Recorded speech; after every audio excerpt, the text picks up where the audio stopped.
มื้อนี้ก็เจ้านายพามาเที่ยวเด้อพี่น้องเนาะนานๆสิได้มาแบบนี้เนาะส่วนหลายก็สิบ่ค่อยได้มาดอกพี่น้องนี้ชิงช้ามามูนแม่นบ่พี่น้อง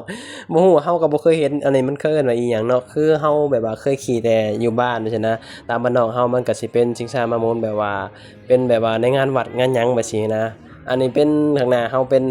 บ้านผีสิงพี่น้องป๊าผีสิงลงมาแล้วพี่น้องแต่ว่าชิงช้ามามูนนี่งามๆพี่น้องเนาะแบบเหมือนแบบว่าในแบบว่าการ์ตูนน่ะนะแบบว่าเจ้าหญิงขี่นะ นั่นแหละพี่น้องบรรยากาศก็สิประมาณนี้เนาะนี่อันนี้หยังนี่วงเวียนอีหยังก็บ่ฮู้เนาะพี่น้องบ่เคยได้นั่งแล้วก็บ่เคยเห็นเนาะก็ถือว่าเป็นครั้งแรกที่เราได้มาสัมผัสกับบรรยากาศแบบนี้พี่น้องป๊าเรือบักใหญ่นี่ตกมาช่วงเย็นๆพี่น้องเบิ่งป๊าคนหลายเขาหลายเขาพี่น้องแต่ว่าส่วนหลายสิมีแต่แบบว่าต่างชาติเด้พี่น้องสิบ่ค่อยแบบมีคนไทยปานใดส่วนหลายก็สิมีแต่แบบว่าต่างประเทศที่เขาเจ้ามาเที่ยวมาล่องเรือกันแบบซี้นะเบิ่งแหน่พี่น้องป๊าบักหลายนี่แม่คนน่ะ สบายดีพ่อแม่พี่น้องสวัสดีพ่อแม่พี่น้องทางฝั่งไทยนำครับผมมื้อนี้ก็เจ้านายพามาเที่ยวเนาะก่อนอื่นก็ขอบคุณเจ้านายหลายที่เพิ่นพามาเที่ยวมายังพี่น้องก็สิมีความตื่นเต้นอันนี้พี่น้องนี่3คนเนาะก็สิประมาณนี้เนาะหลังจากที่เจ้านายบอกว่าสิพามาเที่ยวนานนั่นแหละจองแบบว่าล่องเรือพี่น้องลืมบอกไปว่าเจ้านายสิพาเฮามาล่องเรืออยู่ที่สถานที่แห่งนี้พี่น้องซึ่งสถานที่แห่งนี้เฮาก็ บ่เคยมาจักเทื่อพี่น้องก็ถือว่าเป็นครั้งแรกที่เฮาได้มาสัมผัสแล้วก็มาเบิ่งกับหูกับตาพี่น้องป๊าโตงามแท้งามว่าอันนี้คือแบบบ่ได้อิหยังเลยพี่น้องบ่เคยมาจริงๆเลยเนาะแบบบอกได้เลยว่ามันงามพี่น้องเนาะถึงแม้เฮาอาจจะมาอยู่ไทยหลายปีได้แต่ว่าเฮาบ่เคยได้ไปแบบทั่วทางกรุงเทพจังซี้นะส่วนหลายก็สิแบบอยู่แต่บริเวณแถวทำงานแถวหยังจังซี้นะบ่ได้ค่อยได้มาเที่ยวอิหยังแบบซี้แม่นนะ มื้อนี้เจ้านายก็พามาเที่ยวที่จริงแล้วเจ้านายก็จองตั๋วล่องเรือนานนั่นแหละพี่น้องแต่ว่ายังบ่ทันได้มาว่าซี้นะมื้อนี้ก็มีโอกาสเพิ่นก็เลยแบบพาเฮามาเปิดหูเปิดตาพี่น้องมื้อนี้ส่วนหลายสิบ่มีไอ้คนไทยเนาะส่วนหลายก็สิมีแบบว่าชาวต่างชาติส่วนหลายพี่น้องเนาะค่อนข้างที่จะหลายประเทศพี่น้องที่มารวมกันนี่เนาะจากญี่ปุ่นเกาหลีฝรั่งโอ้หลายประเทศเลยพี่น้องเนาะเท่าที่เฮาสังเกตนะ บ่ค่อยเห็นคนไทยพี่น้องส่วนหลายก็สิมีแบบว่าชาวต่างชาติที่เขาเจ้ามาเที่ยวมาล่องเรือมาหยังแบบก็มาชมบรรยากาศอยู่ที่ประเทศไทยพี่น้องเบิ่งแหน่โอ้ความเจริญของประเทศไทยพี่น้องเนาะคือว่าแบบเจริญแรงเลยพี่น้องประเทศไทยอันนี้คือบ่ได้อวยใดอันนี้เว้าความเป็นจริงเนาะเฮาก็บ่เคยมาจักเทื่อพี่น้องก็ถือว่าเป็นครั้งแรกที่เฮาได้มาเห็นได้มาสัมผัสสถานที่แห่งนี้พี่น้องเขาเจ้าเอิ้นว่าอิหยังนี่เขาเจ้าเรียกว่าAsia Tit อิหยังสักอย่างเลยพี่น้องเนาะ ถ้าเกิดว่าเฮาเว้าบ่ถูกก็ขออภัยนะพี่น้องเนาะผู้ใดฮู้ก็คอมเมนต์มาบอกหน่อยพี่น้องคือแบบเฮาก็จำบ่ค่อยได้นะอันนี้เป็นบ้านผีสิงพี่น้องโอ้โฮผีกำลังขึ้นไปหลังคาขึ้นไปยังน้อเนาะโอ้โฮปีนกระแด่วๆขึ้นไปบ้านผีสิงนี่ก็บ่เคยเข้าพี่น้องเนาะน่าเข้าอยู่เดะน่าเข้าไปอยู่เดะแต่ว่าถ้าผู้ใดแบบว่าขวัญอ่อนก็อย่าเข้าไปเถอะแบบคือมันแบบว่าจังได๋มันตกใจอะเนาะเดี๋ยวมานอนมันสินอนบ่หลับเนาะเฮาบ่กล้าเข้าพี่น้องอย่าแบบว่าย้านมันแบบว่าย่านมันแบบติดตานะเวลามานอนแบบซี้นะเพราะเท่าที่สังเกตเบิ่งพี่น้องเอาจริงๆเนาะบ่ค่อยเห็นคนไทยเนาะส่วนหลายก็สิมีแต่ต่างประเทศที่เขาเจ้ามาแบบเที่ยวประเทศไทยไปซี้นะอ๋อข้างหลังเฮาเป็นเขาเจ้าเอิ้นอิหยังพี่น้องเนาะเฮาก็บ่ค่อยฮู้เกี่ยวกับพวกนี้หันนะบ่ฮู้ว่าเขาเจ้าเอิ้นอิหยังวงกลมเนี่ยนะข้างบนพู้นก็มีคนขึ้นอยู่ได้พี่น้องก็ส่วนหลายก็สิมีแต่ชาวต่างชาติแหละขึ้นเนาะโอ้เขาเจ้าขึ้นไปแบบว่าชมบรรยากาศ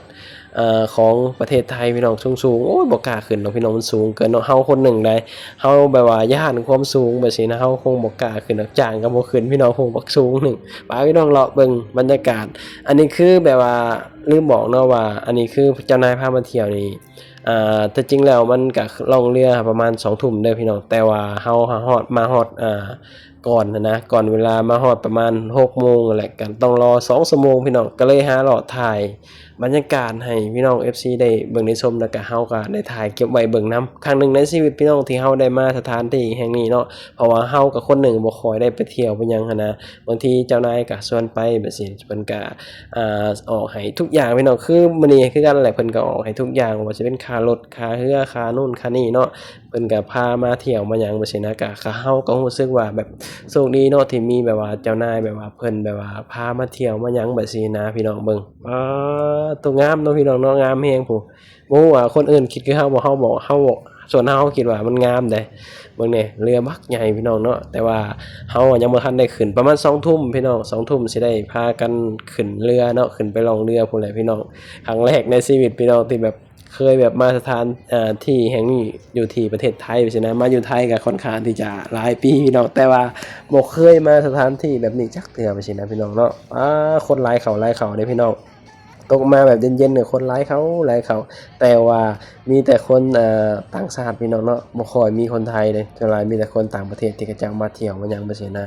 คนก็เริ่มหลายเขาพี่น้องจักหลั่งไหลมาแต่ไสพุ่นตกมาช่วงเย็นๆนี่อากาศมันก็ดีเลยพี่น้องแบบลมเย็นสบายขนาดเลยเนาะเพราะว่ามันใกล้แม่น้ำนะพอใกล้แม่น้ำมันก็เฮ็ดให้เย็นแล้วก็ตะเว้นก็ตกดินไปนะมันก็เห็นให้แบบว่าบรรยากาศมันชิลแฮงพี่น้องแล้วก็คนก็หลายแฮงหลายเขาเนาะอ๋อนี่พี่น้องประมาณนี้แหละเนาะตอนนี้ก็เวลาประมาณทุ่มกว่าแล้วพี่น้องเฮาก็ยังบ่ทันได้ขึ้นล่องเรืออยู่เพราะว่าล่องเรือประมาณ2ทุ่มพี่น้องเนาะก็ต้องหาเลาะถ่ายบรรยากาศให้พี่น้องได้เบิ่งได้ชมนำแบบนี้นะก็เลยหาเลาะถ่ายก่อนเดี๋ยวก็มาขึ้นล่องเรือพี่น้องเนาะส่วนหลายก็คืออย่างเขาเว้าแหละส่วนหลายก็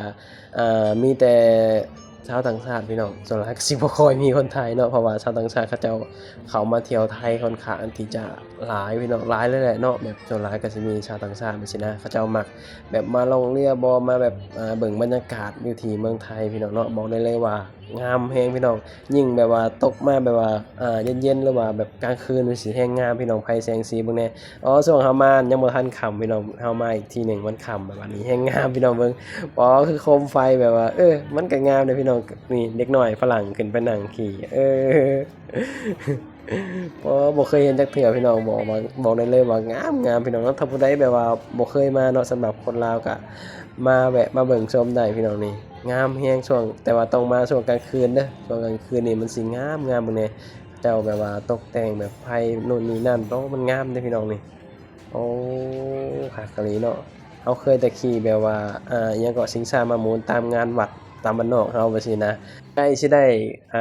เวลาล่องเรือแล้วพี่น้องขอถ่ายรูปแป๊บหนึ่งพี่น้องกับเจ้านายแล้วก็ญาติพี่น้องเนาะที่แบบมาแต่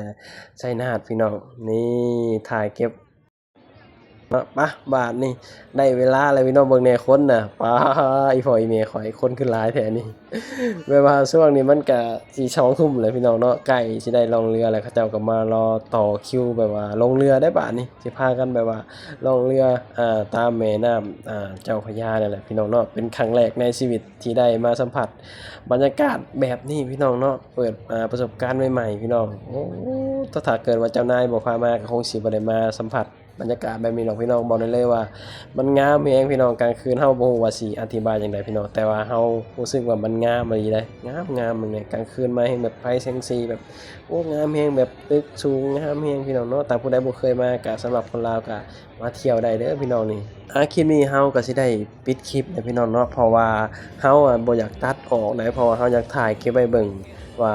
ครั้งหนึ่งเฮามาทำงานอยู่ไทยเป็นฉะนั้นเฮาไปเที่ยวสถานที่แบบนี้แล้วก็เอาไว้เบิ่งตอนเฮากลับเมื่ออยู่บ้านพี่น้องเนาะก็เลยว่าสิถ่ายเป็น2คลิปก็แล้วกันว่าซี่นะก็เลยว่าตอนลงเรือตอนล่องเรือตามแม่น้ำเจ้าพระยาแล้วเฮาสิถ่ายให้เบิ่งอีกคลิปหนึงเนาะเอาไว้เบิ่งตอนเฮาลงเรือเด้อคลิปนี้ก็ไปแล้วสบายดีสวัสดีครับผม